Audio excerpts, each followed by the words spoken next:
হচ্ছে সেটা boil, Charles ও অ্যাভোগাড্রোর সমন্বয় সূত্র, অর্থাৎ এই তিনটা সূত্র একত্রিত করলে যে সূত্রটা পাওয়া যায় সেটা। এই সূত্রটাকে বলা হচ্ছে আদর্শ গ্যাসের সমীকরণ বলা হয়। আর এই আদর্শ গ্যাসের সমীকরণটা হচ্ছে পিভি সমান এনআরটি, অর্থাৎ এই জিনিসটাই এখানে প্রতিপাদন করা হবে। তাহলে বয়েল, চার্লস আর অ্যাভোগাড্রো যে কথাগুলো বলছে এগুলো হচ্ছে আদর্শ কথা। গ্যাসের আদর্শ গ্যাসের যে সমীকরণটা বা আদর্শ গ্যাস কি আচরণ করবে তার নীতি নির্ধারণ কি কি হবে বা তারা কোন নীতিতে চলবে সেটাই হচ্ছে পিভি সমান এনআরটি সমীকরণ। যদি কেউ এটা মানে তাহলে বলবো এটা আদর্শ গ্যাস, যদি কেউ না মানে তাহলে বলবো এটা বেয়াদব গ্যাস। হ্যাঁ, বেয়াদব গ্যাস মানে সবকিছুই তো আসলে বেয়াদব, মানে আদর্শ নীতি কেউই মানে না, তার মানে সবাই অনাদর্শ, এটাকে বলা হচ্ছে বাস্তব। তাহলে না মানলেই বাস্তব আর মানলেই হচ্ছে আদর্শ। এই সমীকরণটা উপপাদনের সময় আমাদের মনে রাখতে হবে যে প্রথমে আমরা আসি বয়েলের সূত্র, যে বয়েলের মতে স্থির তাপমাত্রায় কি থাকবে, ভি সমানুপাতিক, ভি সমানুপাতিক টি। আচ্ছা, যখন কি স্থির থাকবে, টি, টি, যখন টি স্থির থাকবে। হুম, তাহলে টি স্থির থাকলে এটা হবে। চার্লসের মতে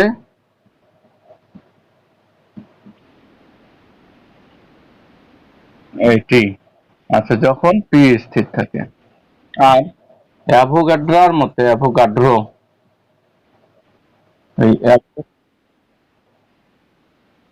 অ্যাভোগাড্রোর মতে ভি সমানুপাতিক এন। আচ্ছা, যখন পি আর টি স্থির, দুইটাই স্থির থাকে। তাহলে তিনটা আমরা সূত্র পেলাম। তো এখন সমানুপাতের নিয়ম বলছে কি, সমানুপাতের নিয়ম অনুসারে এখন এখানে কয়টা আমরা রাশি পাচ্ছি, ভি পি টি এন। এখন চারটা রাশি রাশি যদি পি ভি টি এন সবে যদি সচল হয়, একসাথে চলমান হয়, তখন সমানুপাতের নিয়ম বলছে সমানুপাতিক চিহ্নটা কিন্তু রাখতে হবে। এক পাশের রাশিটা একই থাকলে এগুলো সমান, বাকিগুলোর গুণফলের সমান। তাহলে এখানে বলা হচ্ছে সূত্রগুলো সমন্বয় করলে, এই সূত্রগুলোকে যদি আমরা সমন্বয় করি,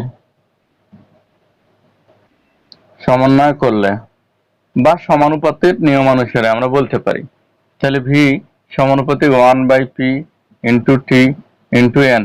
এখন আর কিন্তু কেউ স্থির নাই, সবাই সচল হয়ে গেছে। বা আমরা বলতে পারি ভি সমান কে এন টি, আর নিচে আসবে পি। হলো, এ দেখো, তো অতএব আমরা বলতে পারবো পিভি সমান কে এন টি, এটা আমরা পেতে পারি। তো এই সমীকরণটাকে যদি আমরা 1 নম্বর দেই, দিয়ে বলতে পারি যে এটাই হচ্ছে বয়েল চার্লসের একটা সমন্বয় সমীকরণ আমরা বলতে পারি। এখন এই সমীকরণটাতে যদি পরীক্ষা করে দেখা গেছে যে এক মোল যে কোনো আদর্শ গ্যাসের জন্য, এটা হবে এরকম, এক মোল যে কোনো আদর্শ গ্যাসের জন্য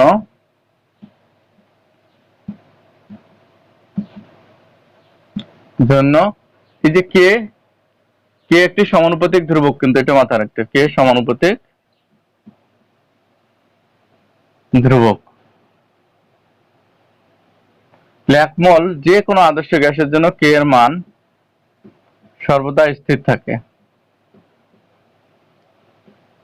স্থির থাকে। তো এটা যেহেতু ধ্রুবক, এটা তো স্থির থাকবেই, এটা সবাই জানি যে এক মোল আদর্শ গ্যাসের জন্য কে এর মান স্থির থাকবে, যেহেতু সেটা ধ্রুবক সুতরাং স্থির থাকাটা স্বাভাবিক। এখন যে কথাটা বলা হচ্ছে, তো এইটাকে ওই অবস্থায় বলছে যে এক মোল গ্যাসের জন্য যেহেতু স্থির আছে, তাহলে এটা মোলের জন্য মোলার কথাটা আসে, এক মোলের জন্য যেটা ব্যবহার হয় সেটাকে মোলার বলা হয়। তখন একে কে এর জায়গায় মোলার গ্যাস, তখন একে মোলার গ্যাস ধ্রুবক। হুম, গ্যাস ধ্রুবক এর একটা স্পেশাল নাম আর দ্বারা প্রকাশ করা হয়।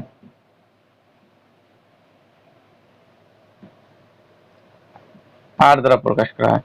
তো অতএব সমীকরণটি কি দাঁড়াচ্ছে, পিভি সমান এন আর টি। এই হলো আমাদের আদর্শ গ্যাসের সমীকরণ। এই সমীকরণটির আমরা কয়েকটা বিকল্প রূপ দেখব, মানে এটা আরো ভিন্ন ভিন্ন ভাবে প্রকাশ করা যেতে পারে। সেগুলো কি, যেমন এটা 1 নম্বর হলো, আমরা তো জানি, আবার এটা দেখো পিভি সমান এন এর জায়গায় কি লিখতে পারি, ডাব্লিউ ভাগ এম আর টি। দেখো এটা 3 নম্বর আমরা লিখতে পারি। কারণ হচ্ছে কোনো গ্যাসের মোল হচ্ছে গ্যাসটার ভরকে যদি আমরা আণবিক ভর দিয়ে ভাগ দেই,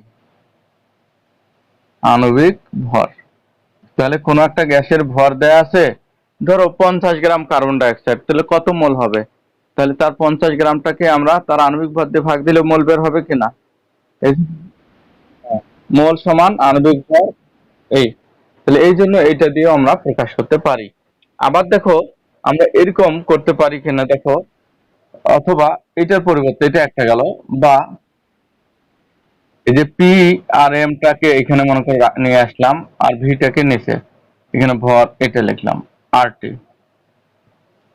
তো তোমরা জানো যে ঘনত্ব সমান কি? হ্যাঁ, ঘনত্ব হচ্ছে ভর ভাগ আয়তন। এই ভরটা তো ডাব্লু, আর আয়তনটা কি ভি ছিল কিনা, ভর ভাগ আয়তন। তাহলে এইটার পরিবর্তে আমরা লিখতে পারি পি এম সমান ডি আর টি। অতএব ডি সমান আমরা লিখতে পারি পি এম আর আর টি, এই একটা। তো এটা আর একটা রূপের। তাহলে আমরা পিভি সমান এনআরটি সমীকরণটাকে আমরা বেশ কয়েকটা রূপে দেখাতে পারি। সেই রূপগুলো তোমরা দেখলা যে এটা যখন যে কাজে লাগবে তখন সেই কাজে আমরা এটা ব্যবহার করব। ঘনত্ব নির্ণয়ে এটা কাজে লাগতে পারে। কোনো গ্যাসের যদি আণবিক ভর নির্ণয় করতে বলে তাহলে ওই যে এম আছে, আণবিক ভরও আমরা নির্ণয় করতে পারবো। আবার কোনো একটা গ্যাসের আণবিক ভর দেয়া আছে, তার যদি পরিমাণ চাই যে ও গ্যাসটা ভর কত ছিল, সেটাও বের করতে পারবো। তাহলে আমাদের জানতে হবে বাকি আর টি পি ভি এগুলো জানতে হবে। এগুলো জানতে পারলেই আমরা কিন্তু গ্যাসের এই মানগুলো বের করতে পারি। 20 ডিগ্রি সেন্টিগ্রেড ও 740 মিলিমিটার পারদ চাপে চাপে এখানে বলা হচ্ছে যে 0.842 গ্রাম 0.842 গ্রাম একটি গ্যাস 400 মিলি আয়তন দখল করলে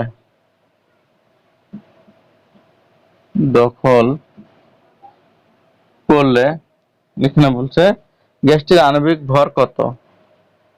হ্যাঁ, গ্যাসটির আণবিক ভর কত?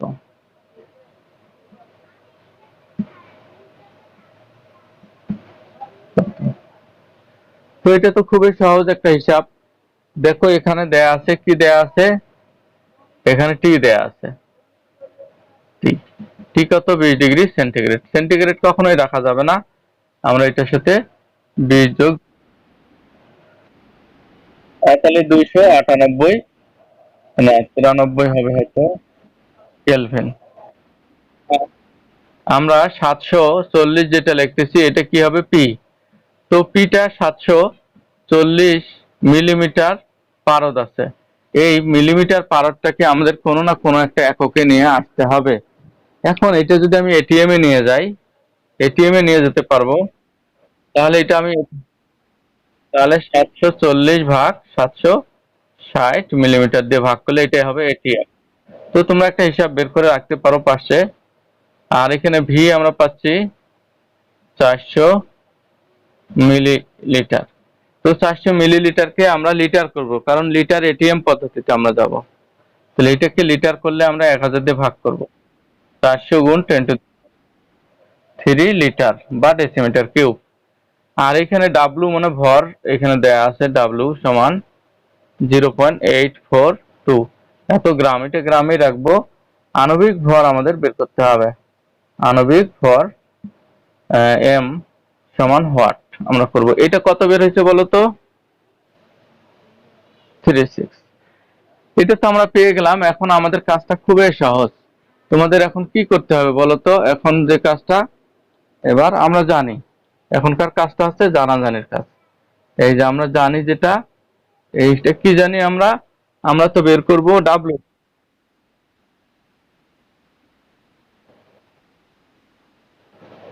মোল দেয়া নাই, এই যে ডাব্লু কিন্তু, হ্যাঁ আর টি এটা বসাবো। তো এখন এই মানগুলো যদি বসাই, আমরা এম এর মানটা এখানে রাখি, অতএব আমরা লিখবো এম সমান WRT আর হচ্ছে পিভি। তো ডব্লিউ এর মান দেওয়া আছে 0.842, আর এর মান আমাদের মুখস্থ বিদ্যা, এটা হচ্ছে 0.082, আর টি এর মান 200, কত হলো যেন 293। এটা পি এর মান আমাদের মুখস্থ বিদ্যা, ওই যে মুখস্থ মানে এটা 0.9736, আর ভি এর মান আমাদের বের হয়েছে, এই ভুল হলো, এটা ভি এর মানে বসেছি, আর পি এর মানটা তো ভি এর মান এই যে 400 ইন্টু 10⁻³ এটা বসালাম। সবগুলো গুণ ভাগ করে আমাদের কিছু একটা মান তো বের হতে পারে।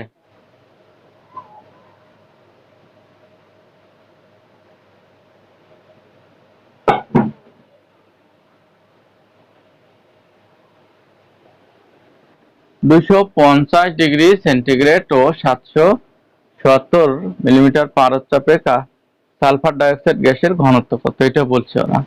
তো আমরা ঘনত্বের জন্য আমরা জানি, কি জানি দেখো তো, সূত্র আমাদের কিন্তু এগুলো জানা থাকতে হবে। ডি সমান পিএম আর হচ্ছে আরটি, যতদূর মনে হয় এরকম এরকম ছিল।